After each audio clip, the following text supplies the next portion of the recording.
Aboja di gula loli gula ho gula ho warriba gada dufne kunoti magala noromoti warriba gada dufne kunoti magala dufne kunoti magala noromo dufne kunoti magala noromo dufne kunoti magala noromo magala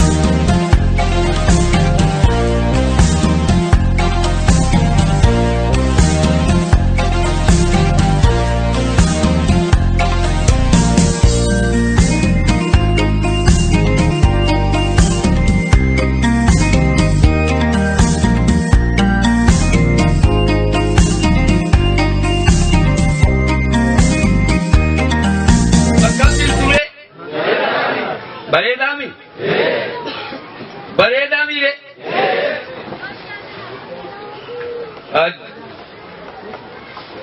akkuma reefu ani dubbadhu beeku maafu meeku takka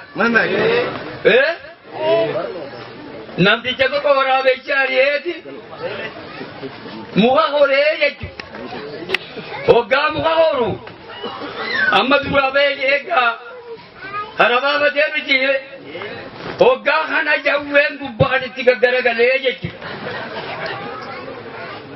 Jawween gubbaatti gaggufee jalli waraabeysa akkam ta'uutu isa baasane hogguma duraatu manaama duraa dammaqee jechuudha.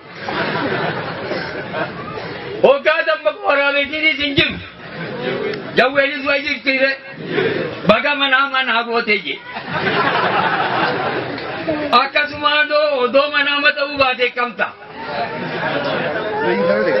akkasuma baga manaama nu godhe tadabarte gaa manaama mire amma jalaa dammaynee dhufuu keenya miree walitti fuula duraafillee dhalootaa fi dhalootatti dabarsinee wal barsiisuuf abjuu akkanutti hin taane akkuma dammaysa kana jabaa gula loli gula ho warriba gada dufne kunoti magala noromoti warriba gada dufne kunoti magala dufne kunoti magala noromo dufne kunoti magala noromo dufne kunoti magala noromo magala baga yaatuma warra ba oromo duraatu bakiisa deemee nagaan asii isin gad wanni yeroo hunda dhaabbata kana keessatti nama gammachiisu hamileesitti horu ummanni oromoodhaa karaa kufisanii deebi'ee ka'e akka itti kufisanii deebi'ee ka'e mammaaksi manguddoonni gayyidaan tokko maal seetan horii bakka badee faana kaasanii jira sa'a tokko bakka inni badee faana kaasanii jira sa'a harargeetti bade tokko kan adaamatti bade tokko oolachitiidhaatti badee magaalaa oolachitii kanatti badeettee hoo barbaadde arguu ni dandeessa sa'a wallootti bade tokko baaleetti badee jennee yoo barbaanne argamuu ni danda'ama ni danda'a ummanni oromoo gaafa kaleessa cabu sagantaan isaa gaafa jalaa kuftu warri yeroo san umrii ga'umsaa keessa jiran manguddoota ta'an ga'eessota ta'an jaalatanii sagantaa isaanii fudhanii jechuudha. Kunni dhumanii dabran warri hafe warra dhume ilaaleetti harka kennan kanuma dhugaa jiru. Warri didee sagantaa malee sabni jiraachuu hin danda'u. Yoo sagantaan tun badde walii galuu hin dandeenye. Yoo sagantaan tun badde killee idiidhaan wal baachisanii too deemanii sana too cabne deemanii san akka taawaan beekanii fi sagantaan yoo jidduu baate immoo killee homaa jidduun ka'ee walitti hattee deemtu san wal cabsuu waan dandeechuufi akka sabaatitti walii galuu hin dandeenye. Warri jee jireenyi sabaa sagantaadha warri jee lubbuu dhabee jechuudha. Warri immoo warra dabre kana warra dhume kana dhuma jedha kana arge harka kennee jechuudha. Dhaloonni yeroo san immoo dhalatan warri haaraa ummata sanirraa dhalatan leenjii seenaanii jechuudha. Ni baratan. Warri gaaf jalqabaa sagantaa of harkaa qabu akkuma isinitti hime fuunni dhume fuun harka kennate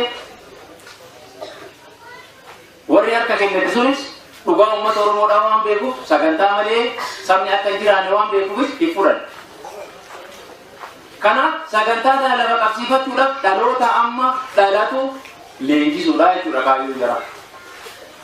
Kanaafuu leenjii dhaloota xixiqqaatti seenanii jechuudha. Manneen barnoota amantiitu banan biyya kana keessatti manneen barnoota santu leenjisa dhaloota yeroo sanii. Ayidooloojiin barnoota biyya kana keessatti barsiifamaa ture. Bu'uurri isaa amantiidha. Amantii irra dhufee jechuudha.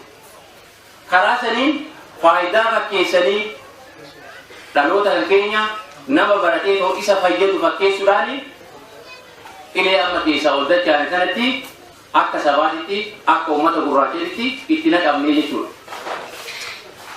Wanni immoo nama gammachiisu kaleessas manguddoonni fuun itti dhumanii fuun immoo akka kennatanii dhalootan waan kufneef dhaloota jijjiiranii waan kufneef karaan amma ittiin kaanes karaa sanii jechuudha.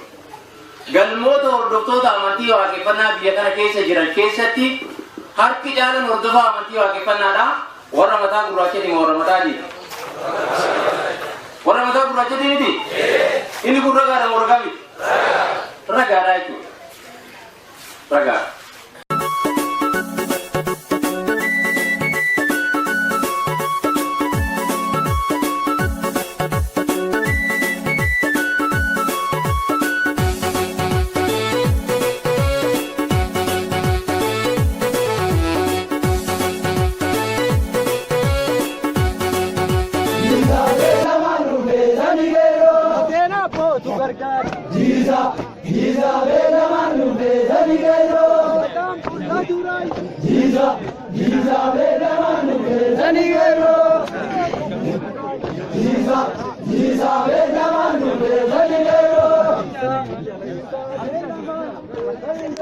Jesus, Jesus,